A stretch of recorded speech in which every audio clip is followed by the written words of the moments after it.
Jadi persoalannya gini, udah punya proyek, udah mulai, udah start gitu ya. Kemudian ya mulai running lah nih. Awal-awal sih happy gitu ya, awal-awal senang gitu ya, karena punya proyek baru, bisa flexing-flexing yang pamer ke teman-teman bahwa gue punya proyek baru, proyek properti, wah keren banget deh pokoknya gitu. Tapi begitu sebulan, 2 bulan, 3 bulan, mulai nih ada gejala-gejala di mana yang bikin akhirnya si proyek itu jadi batuk-batuk gitu loh, dan punya potensi untuk menjadi mangkrak. Nah, kita simak video ini sampai habis karena teman-teman akan dapetin beberapa insight yang mungkin nanti bisa jadi pemikiran-pemikiran dan juga bisa menjadi evaluasi buat teman-teman. Halo semuanya, Assalamualaikum warahmatullahi wabarakatuh. Saya Omar, saya adalah seorang property business coach. Saya berbagi tentang tips dan trik tentang strategi bisnis properti. Jadi, tonton video ini sampai habis biar teman-teman bisa dapetin beberapa pelajaran yang bisa sama-sama dipraktekkan nantinya. Nah, di sini teman-teman kita bicara tentang let's say teman-teman ikut workshop gitu ya, dikasih motivasi atau mungkin dapat ide nih bahwa punya lahan, terus gue punya duit, gue punya perencanaan bla bla bla segala macam, terus mulai nih bisnis properti dimulai. Ya karena kan selama ini banyak bertebaran di internet itu, di sekitaran kita gitu yang ngajak untuk para mentor gitu ya, para suhu-suhu kita, itu keren banget sih. Jadi mereka ngajak kita tuh untuk mulai masuk ke bisnis properti, mulai mengelola satu perumahan lah gitu ya, kecil lah gitu loh, mini cluster atau mungkin sekaligus sudah hektaran juga gitu ya. Tapi pada kenyataannya teman-teman mungkin menghadapi beberapa kendala setelah itu gitu loh. Nah, terima kasih buat para guru, para master yang sudah mengajarkan bagaimana memulainya gitu loh. Nah, persoalannya adalah ketika sudah memulai, biasanya teman-teman tuh banyak mengalami kendala-kendala yang tidak diprediksi. Nah, oleh karena itu pada video kali ini kita kan ngebahas itu ya, ngebahas tentang misalkan ya teman-teman mulai menghadapi kendala-kendalanya gitu.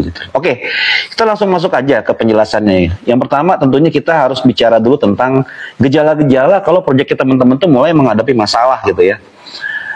Jadi yang paling pertama tuh sebenarnya teman-teman mesti concern tuh di sini nih, di yang namanya legalitas dan perizinan. Coba teman-teman cek, karena gini, legalitas dan perizinan ini, ya di sini ya posisinya di sini nih, legalitas dan perizinan ini itu penting banget, bahkan sangat penting, bahkan bisa dibilang sebelum proyek ini dimulai, teman-teman harus memastikan dulu apakah kawasan tersebut, apakah tanah yang teman-teman olah itu bagaimana pola perizinannya, bagaimana dengan situasi di sekitarnya gitu ya, sehingga nanti teman-teman tidak terkendala gitu. Karena banyak kasus gitu ya yang sebenarnya masalah-masalah sederhana gitu ya, yang mungkin tidak diprediksi sebelumnya.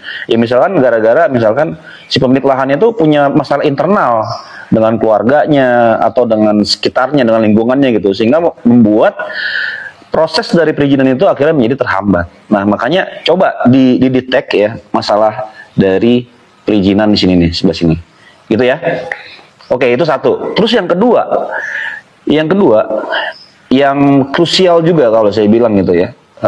Sayangnya ini adalah ilmu dari project ya sebenarnya, manajemen project. Manajemen proyek itu terdiri dari manajemen cash flow, manajemen konstruksi, manajemen bla bla bla, banyak lah. Nanti itu ada detailnya ya, seperti apa. Karena nanti proyek itu memang harus dikelola gitu loh. Nah, simptom atau gejala yang paling sederhana yang bisa kita lihat di lapangan itu yang punya pertanda bahwa dia akan mangkrak ataupun bermasalah, yaitu ada di lokasinya nih. Ya.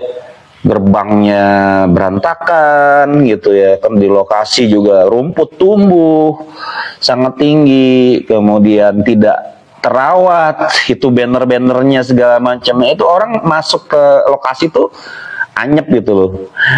Dan orang akan punya mindset, wah ini proyek bermasalah, udahlah nggak usah beli di sini gitu, takut ini bermasalah nih. Nah itu punya image seperti itu. Jadi ini gejalanya gitu ya. Kalau proyek teman-teman tuh udah mulai ya umbul-umbulnya kusut gitu ya, kemudian lokasinya rumputnya tinggi segala macam, pokoknya kesannya horor deh kita ke lokasi gitu ya.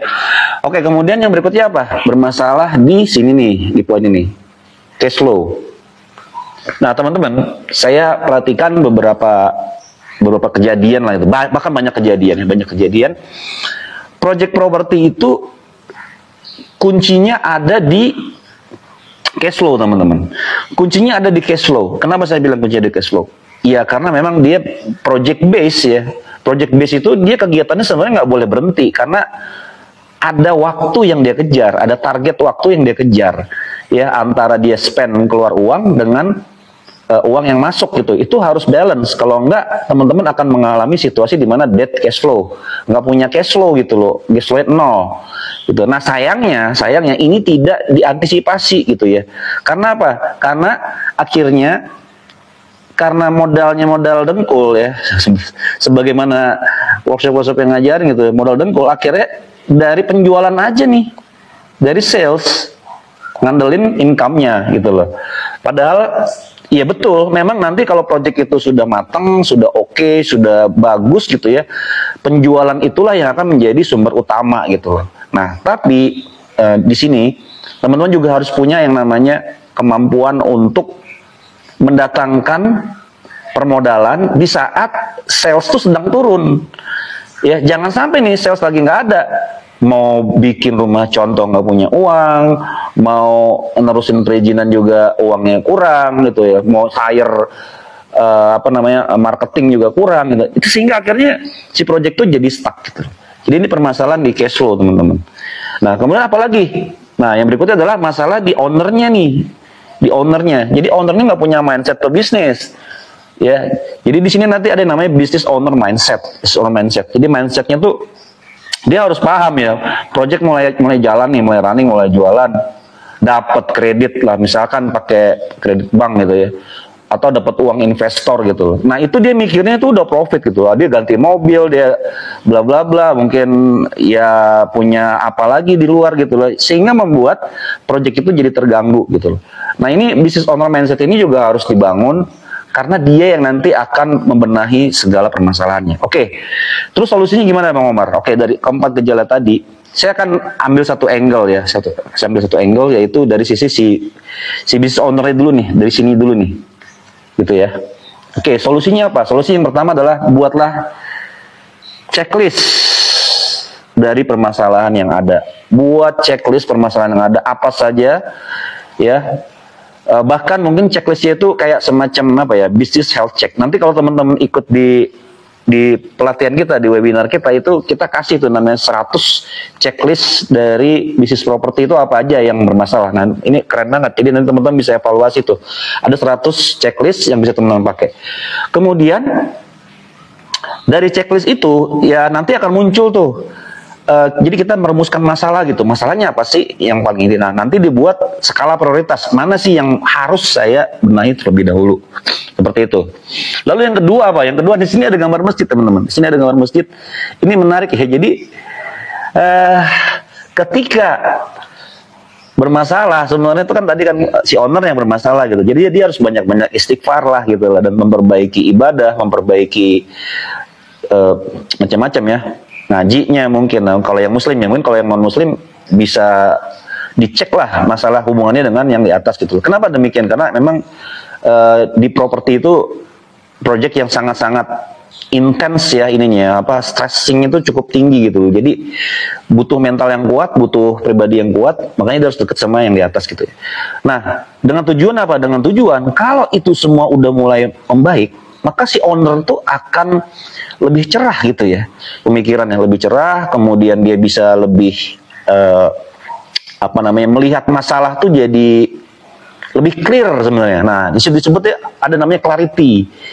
Nah, ini yang kita cari sebenarnya. Jadi jangan sampai nih teman-teman, sebenarnya masalahnya kecil, gara-gara masalah kecil, mungkin kalau kecil bahasanya terlalu menyederhanakan. Mungkin masalahnya tuh tidak terlalu yang gimana-gimana gitu ya, tapi sebenarnya bisa kita selesain gitu loh dengan cara sederhana. Tapi karena nggak clear, akhirnya jadi ribet gitu loh.